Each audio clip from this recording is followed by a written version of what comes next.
Assalamualaikum warahmatullahi wabarakatuh. Kembali lagi, hari ini kita masih belajar di rumah nak ya, mengingat dan menimbang. Kita minta untuk belajar di rumah nak ya.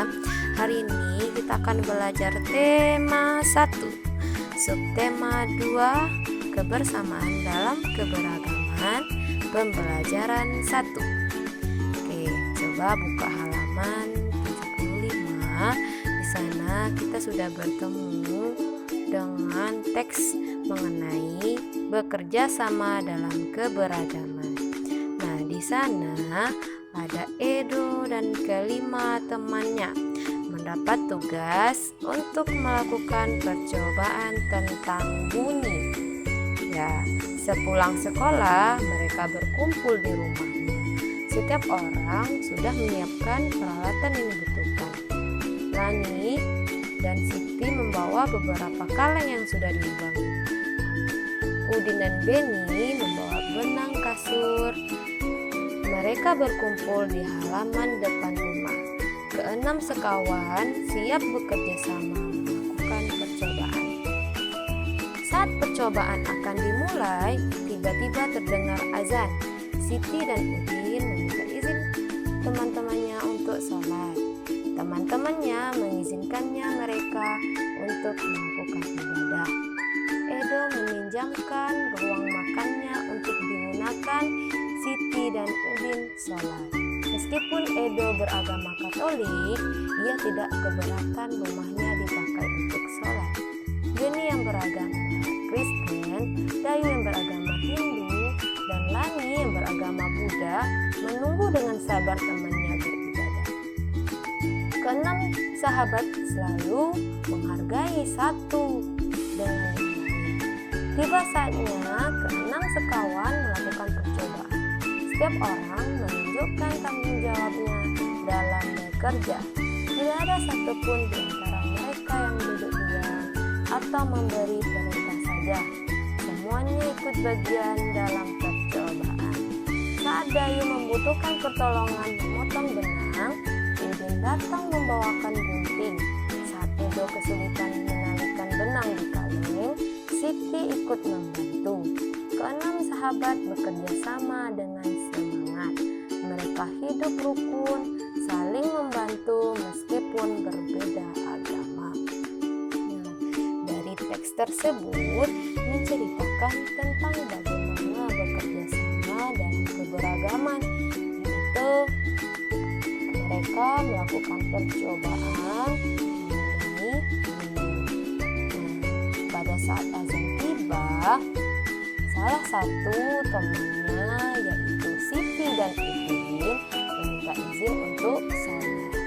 Nah, dengan kawan-kawan yang lainnya mempersilahkan Siti dan Udin untuk sholat. Ada yang meminjamkan tempat sholatnya, dan ada juga yang sabar menanti teman-temannya yang sedang sholat. Nah, begitulah bagaimana kita menghargai perbedaan agama yang ada di dalam cerita Edo dan kelima. Mereka selalu sabar dan juga menghargai bagaimana agama-agama kawannya. Dan juga pada saat melakukan percobaan, semua kawan-kawannya melakukan pekerjaan sesuai dari pekerjaannya masing-masing. Nah, dan apabila mereka mendapatkan kesulitan, kawan-kawannya akan membantu. Nah, begitulah yang dinamakan kerjasama dalam keberagaman. Meskipun kita berbeda-beda, namun kita harus selalu bersama, selalu membantu dan selalu menghargai. Nah, tadi mereka melakukan percobaan mengenai bagaimana caranya kita dapat mendengarkan sesuatu, mendengarkan suara motor, mendengarkan suara televisi, mendengarkan suara mama, suara papa kita di rumah, abang, mendengar suara kakak, mendengar suara adik. juga mendengarkan melalui apa?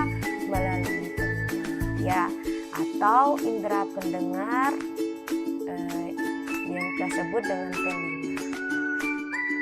Allah memberikan kita telinga untuk mendengar. Kita wajib bersyukur kepada Tuhan Yang Maha Esa karena telah Allah ciptakan bentuk tubuh kita yang paling sempurna. Salah satunya kita diberi indera pendengar.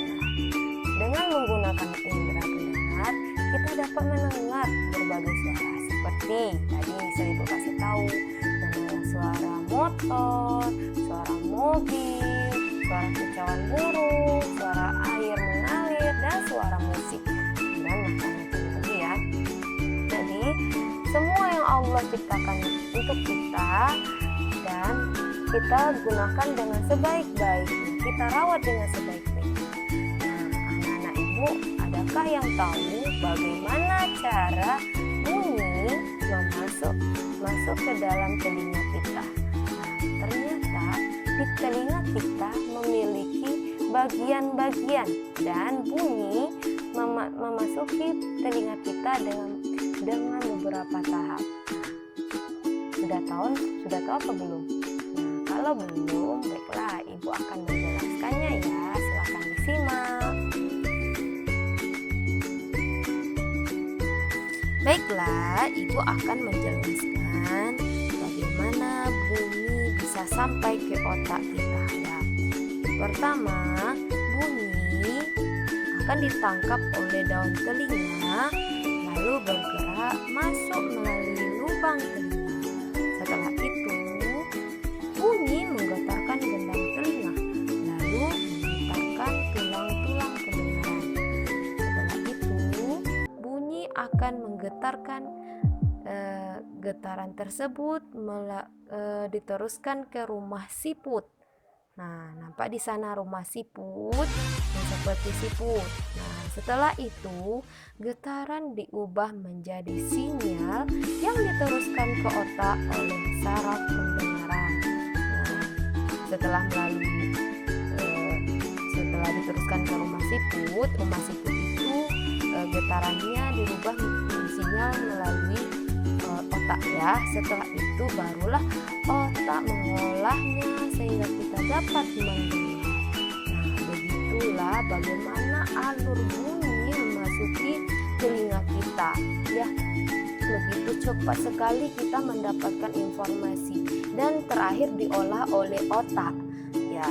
Jadi kita patut bersyukur nak ya, bahwasanya Allah menciptakan telinga kita untuk mendengar dan juga proses-proses melalui bunyi-bunyi, melalui bagian-bagian telinga ini sangat banyak beberapa tahap, namun otak kita cepat merespon dari apa saja bunyi yang kita dengarkan. Nah, bagaimana caranya kita mensyukuri dari apa ciptaan Allah yang telah Allah ciptakan? Nah, yaitu dengan cara menjaga kesehatan indera pendengaran atau menjaga kesehatan telinga. Oke, telinga ini sangat berperan penting dalam kehidupan kita ya, karena dengan telinga kita dapat mendengarkan sesuatu informasi ya. Jadi bagaimana caranya agar kita mampu merawat kesehatan telinga? Ya, yang pertama kita harus hindari suara bising atau suara yang terlalu keras karena dapat merusak gendang telinga dan berakibatkan menimbulkan ketinggian. Ya, dengan kita mendengar suara yang lebih keras, maka telinga kita akan sakit karena ada bagian-bagian telinga kita yang terkena yang akan terganggu. Nah, setelah itu bagaimana caranya kita menyelesaikan indera pendengaran? Yang kedua yaitu kita rutin membersihkan telinga secara teratur dengan menggunakan yang halus, benda yang halus dan bersih, misalnya kapas atau kapan baja yang kita biasa kita gunakan. Kita harus memperhatikan juga kebersihannya dan juga melihat bagaimana bentuk tekstur dari alat-alat digunakan untuk membersihkan telinga. Nah, setelah itu jika telinga kita sakit dan merasa ada gangguan, kita lebih cepat untuk berkonsultasi dengan dokter. Nah, dengan hal ini kita bisa mengurangi terjadinya gangguan pada telinga. Baiklah, anak-anak ibu semuanya, hari ini sudah ibu jelaskan beberapa hal-hal mengenai indera pendengaran dan yang berkaitan dengan